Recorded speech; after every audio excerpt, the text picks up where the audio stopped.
So yeah, so I moved house, right? And Yeah. this is like inside, I was feeling some Tracy Bonham, and I would like Who's to play a that? clip. Who's that? Listen. Just listen. Hungry, I'm dirty, I'm losing my And you will have a Typical. whole lot of stuff to do for a while. I For a know, I know, while. I I know, mean, it I took know. me, even though I was moved into this apartment in literally 2 days, but it took me months to, Yeah. you know, get everything settled into its place, if you know what I mean. It's like I Mhm. still I know, have I know. things that are in my apartment that aren't in a proper place. They're just like put there because I have nowhere else to put it. But Mhm, there are mhm. still lots of things that don't have a proper place. I You'll got you. get there. Don't worry about it. I will. Hi, friend. Hit the damn record and see Hit if we the can damn do record. See where record something.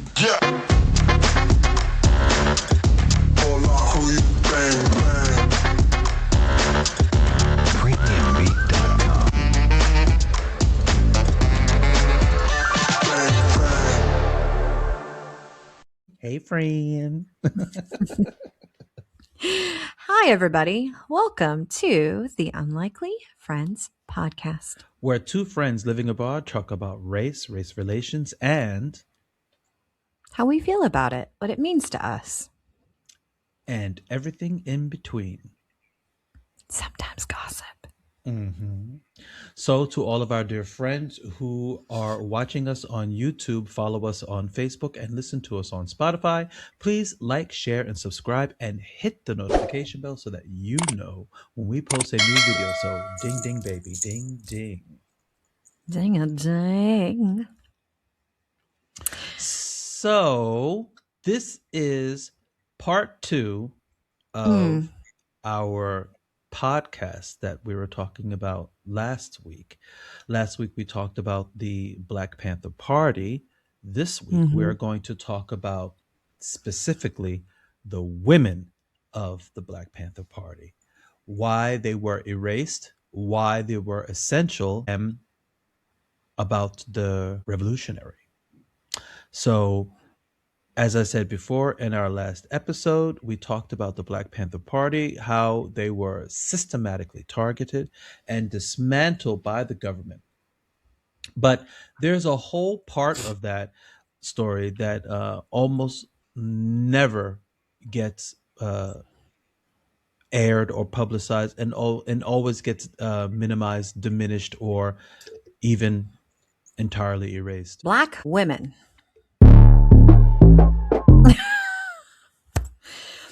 Because when you picture the Panthers, I mean, generally, especially I did, when I pictured the Panthers, I didn't think about women necessarily. I thought about, like we talked about, black leather, rifles, berets, Yeah. and we didn't talk, I didn't think about women, hmm but in the early 1970s, black women made up the majority of the Black Panther Party, if you can believe that. hmm And let that just like let it marinate. Let that sit for a Yeah, second because because I didn't know that either. I had no idea. Mhm. Yeah, like just let it sit, right? Because they weren't just members of the party. They were leaders, they were strategists, they were organizers, and they were builders of the organization. Women were the backbone of this organization. They weren't just helping out. They were running some of the survival programs. They were managing the clinics, wherever the clinics were available. They were teaching. They were teaching political education. They were editing newspapers that were being sent out by the Black Panther organization.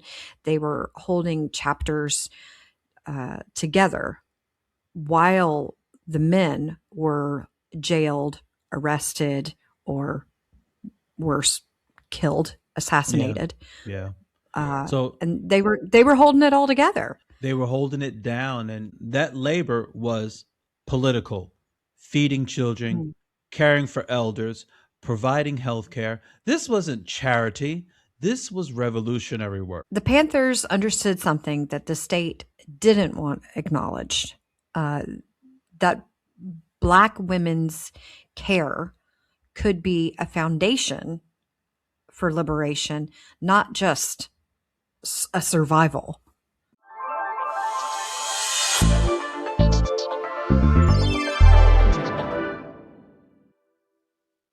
So one of these people who were deeply involved in this was Elaine Brown. Now, Elaine Brown was the chairwoman of the Black Panther Party in the mid 1970s. She was effectively the head of the organization nationwide.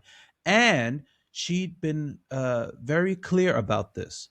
When she took leadership, resistance didn't just come from the government, it also came from inside the party. She faced like sexism, if you think about it, that 1970s, she faced sexism from the male members of the Black Panthers, and some of them really struggled to have a woman in charge, and they were grappling with this, the patriarchy, and Black women were fighting so many different fronts all at once. So the next one that we're going to talk about was Erica Higgins. She was the leader of the Los Angeles and New Haven chapters and a powerful political educator. She was also a political prisoner, jailed while pregnant, grieving under the murder of her husband, the Panther leader John Higgins, who was assassinated by a rival group in a conflict fueled by the FBI interference. Despite the trauma, Erica Higgins went on to lead liberation schools and focus deeply on healing, education, and political consciousness. Her work reminds us that resistance isn't only about confrontation, it's about sustaining people through unimaginable loss. So we also have to talk about Assata Shakur. Assata was a Panther and later associated herself with the Black Liberation Army. She was targeted relentlessly by the state. She was shot, she was imprisoned, and eventually convicted in a deeply flawed trial. She had always maintained her innocence. And just last year in September, she died living in exile in Cuba. And the United States, to this day, still labels her a terrorist. Well, and that label should tell you everything, right? I mean, a Black woman that refused to submit, that survived state violence and told the truth, that's unforgivable. You can't forgive that, and you can't allow them, obviously, to come back to the country. Obviously. Clearly. I mean, especially when she had to go through a flawed trial and she was in prison, she was shot. It's like, right. You can't keep a good woman down.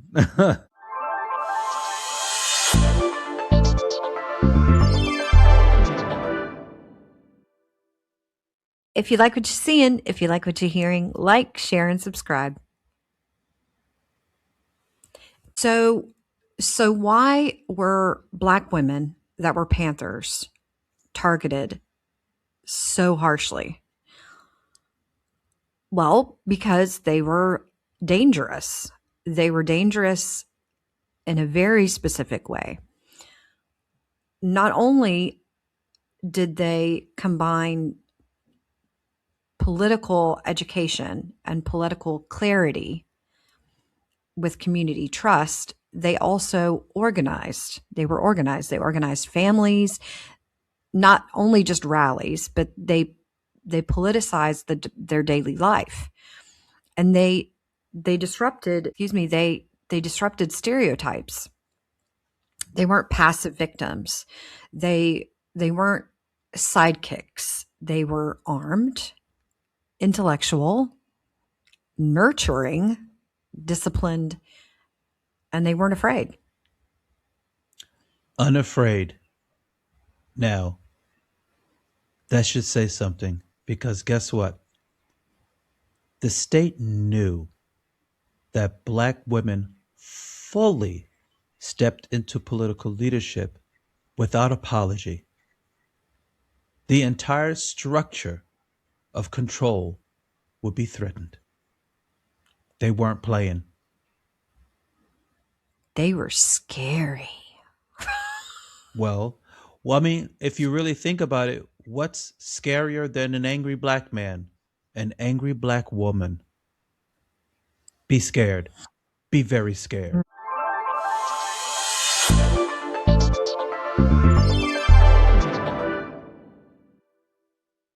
What happened after the Panthers fell is telling. The men became symbols. The women were footnotes in the story. Footnotes that were easily erased, and that erasure is part of the repression. If you erase Black women's leadership, you make liberation look male-led, incompetent, and easier to dismiss. But the truth is, many programs people now praise. They praise the free breakfast, the clinics, the education initiatives, the community involvement, the political education. They were designed, run, and all sustained by Black women. And because of this, they have all of these, because of all of these programs, they have a legacy today, which we really don't know about. Especially me growing up in a Black community, I didn't know that a lot of these programs, like the free breakfasts and things like that, I had no idea that these were Black Panther initiatives. It just became common knowledge, or it had always been there for us. So you can see that the Panthers women were everywhere, even today, in mutual aid networks and Black feminist organizing, in prison abolition movements, in community health justice. Their legacy teaches us that revolution isn't just about resistance. It's about care with teeth. Love that refuses to be passive. And maybe the most radical lesson they left us is this: liberation that doesn't center Black women isn't liberation at all.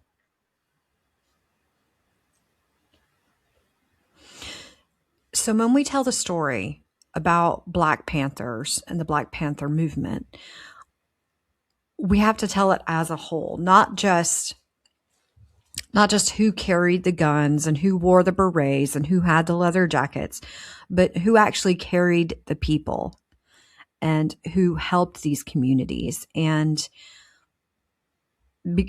without Black women, there would be no Black Panther Party. Power to the people.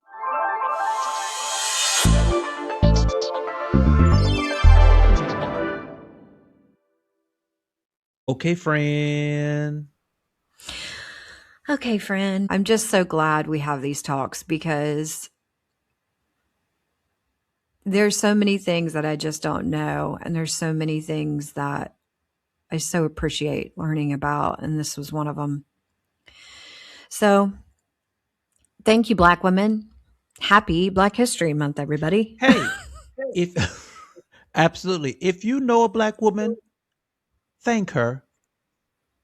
She Blow her probably a won't know kiss. what you're talking about, but thank her. Seriously.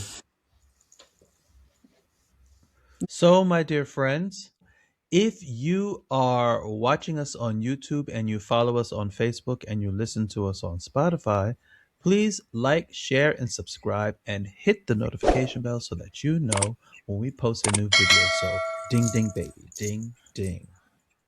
Ding a ding. And we've got more to talk about. I have my black woman.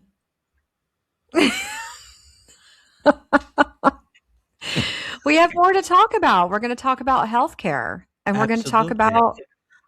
about neglect in the healthcare system. Yes.